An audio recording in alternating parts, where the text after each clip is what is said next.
Kabilang naman sa mga pinarangalan sa kauna-unahang FAMAS Prestige Awards ang ating punong manananggol pambayan, Dr. Persida V. Rueda Acosta, DSD. Siya po ay pinarangalan ng FAMAS Prestige Award for Excellence in Public Service. At kaugnay po niyan, panoorin po natin ito. We can't contain our gladness. We want to express our happiness. We're overfilled with joy today. We have a celebration for a good reason. We're done with many nights of weeping. This is our morning of rejoicing. Good vibes in the air, we truly feel. And there's the voice of the people saying, Chief Acosta, you're defending the people's rights. You keep on fighting the good fight, the justice and public service. You've dedicated your life.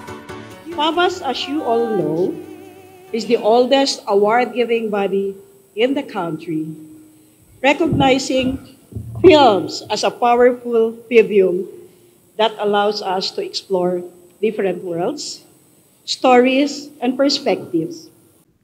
Taong 1953 nang maitatag ang Filipino Academy of Movie Arts and Sciences o FAMAS Awards na binubuo ng mga premyadong mga manunulat at kolumnista ng pelikula.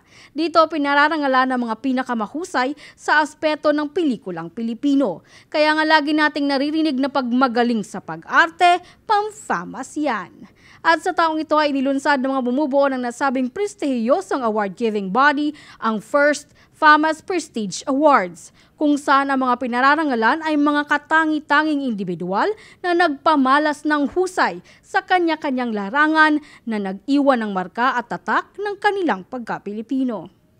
Our award-giving body goes beyond the movie industry. Tonight, we will also recognize the trailblazers who are excellence in worth and emulating in their various fields, maging sila ay pang-FAMAS.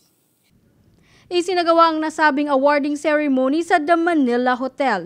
Dito ay ginawad sa ating hepe ang Excellence in Public Service.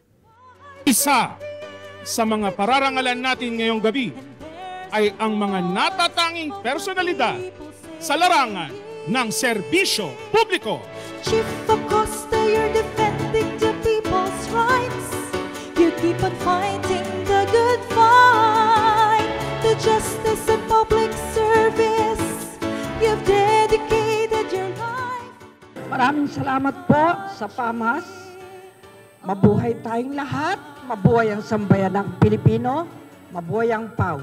Lagi po nating gunitain, maigsi lang ang buhay, kaya gumawa na po tayo ng mabuti para pagharap natin sa hukuman ng Diyos, tayo po ay magtagumpay patungo sa bayang banal. Mabuhay po kayo lahat.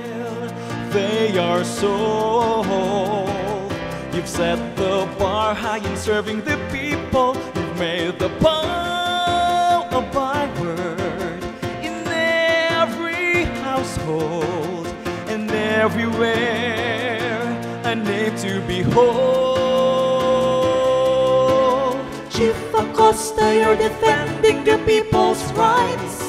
You keep on fighting the good fight, the justice and public service. You've dedicated your life. Ako po si Geraldine Ranyes para sa #PalaNews, Persida Acosta, hustisya para sa masa, katarungan laban sa kahirapan.